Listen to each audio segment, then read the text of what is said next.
அண்மை செய்தி ராமநாதபுரம் மாவட்டத்தில் சிலிண்டர் தட்டுப்பாடு காரணமாக ஆட்சியர் அலுவலக கேண்டீன் மூடப்பட்டிருக்கிறது. அண்மை செய்தியாக பார்த்து வருகிறோம்.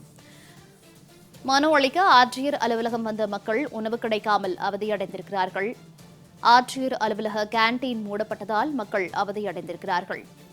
சிலிண்டர் இல்லாத காரணத்தால் இன்று கடை விடுமுறை என்று அறிவிப்பு பலகை வைக்கப்பட்டு கடை மூடப்பட்டுள்ளது. அது தொடர்பான காட்சிகளை பார்த்து வருகிறோம். சிலிண்டர் தட்டுப்பாடு காரணமாக ஆட்சியர் அலுவலக வளாகத்தில் செயல்பட்ட கேண்டீன் தற்போது மூடப்பட்டிருக்கிறது. கேண்டீன் மூடப்பட்டதால் அங்கு வேலை செய்த மகளிர் சுய உதவிக் குழுவை சேர்ந்த மக்கள் அவதியடைந்திருக்கிறார்கள்.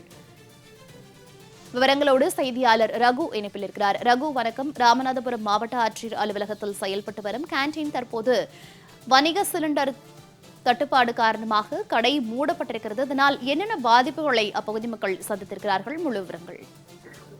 கண்டிப்பாக மோனிகா, வளைகுடா நாடுகளில் ஏற்பட்டுள்ள போர் சூழல் காரணமாக சிலிண்டர், பெட்ரோல், டீசல் உள்ளிட்டவைகளின் தட்டுப்பாடு அவ்வப்போது நிலவி வருகிறது.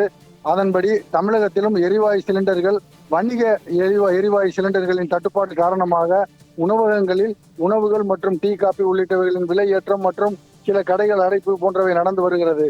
இந்த நிலையில் ராமநாதபுரம் மாவட்ட ஆட்சியர் அலுவலகத்தில் வளாகத்தில் செயல்பட்டு வந்த மகளிர் திட்டம் மூலம் செயல்பட்டு வந்த சிறுதானிய உணவகம் இன்று சிலிண்டர் தட்டுப்பாடு காரணமாக மூடப்பட்டுள்ளது.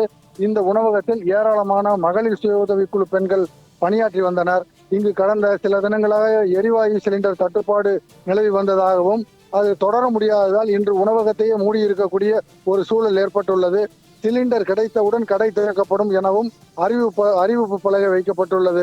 இந்த கடை மூடப்பட்டதால் தினமும் அங்கு வந்து பல்வேறு வகையான உணவுகளை வாங்கி சாப்பிட்ட அலுவலர்கள் மற்றும் பொதுமக்கள் போன்றவர்கள் ஏமாற்றம் அடைந்துள்ளனர். மேலும் இந்த சிறுதானிய கடை மூடப்பட்டதால் அங்கு பணியாற்றி வந்த ஏராளமான மகளிர் சுய உதவிக்குழு மகளிரும் பாதிக்கப்பட்டுள்ளனர் என்பது குறிப்பிடத்தக்கது. மோனிகா, தகவல்களுக்கு நன்றி ரகு.